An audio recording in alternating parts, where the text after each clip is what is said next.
এটা কিন্তু একটা ঐক্যের যেই নিশানা সেটা দেখাচ্ছে। বাংলাদেশকে বিভেদের মধ্যে আর রাখা যাবে না। আজকে আমাদের নেতা আসবে, আমাদের লিডার আসবে এবং ক্যাম্পাসে বড় ভাই আসবে, তারেক রহমান ভাইয়া আসবে। তো সেই উদ্দেশ্যে এসেছি এবং আজকে ভাইয়া এসেই তার ওসমান হাদি ভাইয়ের কবর জিয়ারত করবে, যেটি তার দেশে ফেরার আগেই মানে পূর্ব ঘোষিত কার্যক্রম ছিল, সেটি সম্পন্ন করার জন্য, এবং সেই উদ্দেশ্যে আমরা এসেছি। অবশ্যই খুব এটা কিন্তু একটা ঐক্যের যেই নিশানা সেটা দেখাচ্ছে, কেননা ঐক্যের প্রতীক থাকলেই আসলে সম্ভব দলমত নির্বিশেষে এইভাবে একটি কার্যক্রম ঘোষণা দেওয়ার।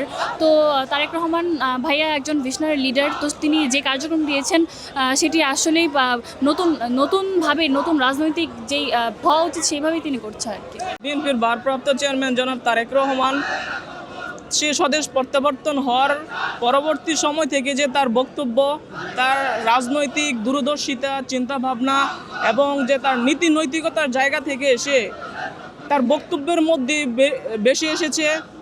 আপনারা শুনতে পাচ্ছেন যে সে বাংলাদেশকে উন্নত করতে চায়, সমৃদ্ধ করতে চায়, বাংলাদেশের জন্য, মানুষের জন্য কাজ করতে চায়, সে সোনার বাংলাদেশ গড়তে চায়, মানুষের মধ্যে শান্তি, ঐক্য যে প্রতিশ্রুতি, এই প্রতিশ্রুতি নিয়ে সে মানুষের মণিকোঠায় গিয়ে পৌঁছেছেন এবং তার রাজনৈতিক চিন্তাভাবনা দূরদর্শিতা থেকে চিন্তা করতেছে যে বাংলাদেশকে বিভেদের মধ্যে আর রাখা যাবে না। বিভেদের রাজনীতি দিয়ে আমাদের যেভাবে রক্ত যাচ্ছে, জান যাচ্ছে, দিন শেষে কী হচ্ছে, বাংলাদেশের সম্পদ শক্তি কমে যাচ্ছে। সেই জায়গা থেকে সে মনে করছে ঐক্যতাই বিএনপির বড় শক্তি, শান্তি সমৃদ্ধির মধ্য দিয়ে বাংলাদেশের মানুষকে নিয়ে সোনার বাংলাদেশ গড়বে এবং স্বনির্ভর বাংলাদেশ। আমাদের শহীদ প্রেসিডেন্ট জিয়াউর রহমান একটি তলাবিহীন জুড়ি থেকে যে রাজনীতি করে অল্প সময়ের মধ্যে যে কাজকর্ম দেশে গুণে গুণান্বিত হয়েছেন, তার অসমাপ্ত কাজ বেগম খালেদা জিয়া করেছেন এবং তার পরবর্তী সময় তার উত্তরসূরি শহীদ প্রেসিডেন্ট জিয়াউর রহমানের উত্তরসূরি সুযোগ্য সন্তান সে স্বদেশ প্রত্যাবর্তনের মধ্য দিয়ে বাংলাদেশকে একটি সুন্দর শান্তি এবং ঐক্য থেকে কাজ করে একটি সুন্দর বাংলাদেশ গড়বেন। দেশের মাটিতে পা দেওয়ার পরবর্তী মুহূর্ত থেকে আমরা ওনাকে ওয়েলকামিং করার জন্য যে জনসমর্থনটা দেখেছি, আমরা এটা বলতে পারি যে জনগণ তাকে সমর্থন করছে, জনগণ তার মতো একজন নেতা চায়। And already he said I have a plan, তার একটা বাংলাদেশের একটা প্ল্যান আছে।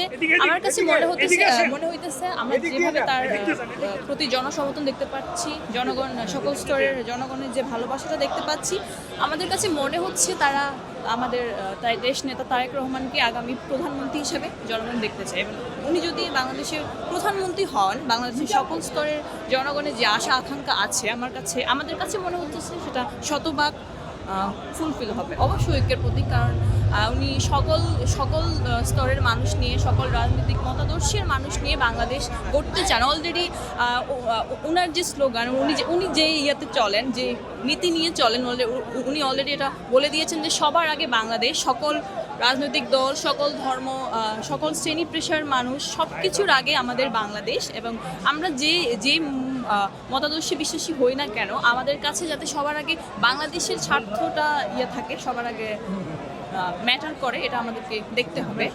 এবং আমার কাছে মনে হয় আমাদের জননেতা তারেক রহমান যদি বাংলাদেশের প্রধানমন্ত্রী হয় বা ওরকম কোনো সুযোগ পায়, তাহলে আমাদের বাংলাদেশের যে স্বার্থ সেটা পূরণ হবে ইনশাল্লাহ।